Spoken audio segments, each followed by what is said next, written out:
রঞ্জন দাকে এগুলো পড়ানোর একটা বিশেষ প্রক্রিয়া।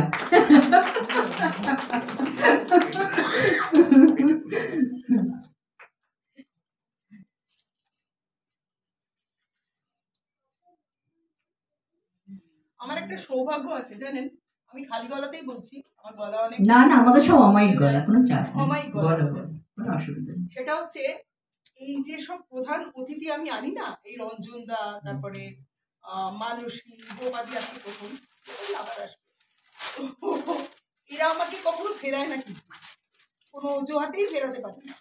বলেছি যখন দাদা তোমাকে আসতে হবে, তাদেরকে আসতেই হবে। আগের বারে আমাদের অতিথি ছিলেন প্রলয় দা, এবার কোথায় উনি বলবেন। সব বন্ধু মানুষরা আমাদের, তো সুতরাং আমরা তো ছাড়বো না ওনাদের, কোনো প্রশ্নই নেই। প্রলয় দা রেডি হচ্ছে, বুঝতে পারছি তো, পড়াশোনা করছে, প্রচুর পড়াশোনা করছে।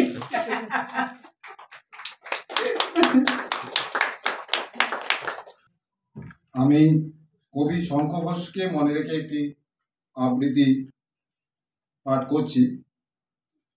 নহ তুমি আত্মীয় পারিবারিক সম্পর্কে, পাইনি তো কখনো সুযোগ চরণ স্পর্শে, তবু তোমার বিদায় বিষাদে ভরে দেয় মন, উথাল পাথাল বেদনায় শুধু ভেসে থাকে তোমার কলমে কত অভোগ চরণ।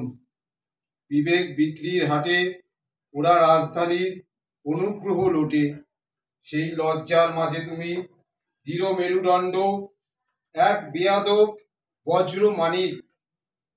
ধ্রুবতারা তুমি, আমার এই ক্ষুদ্র সশ্রদ্র প্রণাম তোমার, তোমার ভাষা শুদ্ধ বর্ণমালা, আমাদের পাথেয় হোক দীর্ঘ বন্ধুর পথে, তবু উচ্চারণে তৃপ্তি পাই আমার কবি শ্রী শঙ্খ ঘোষ।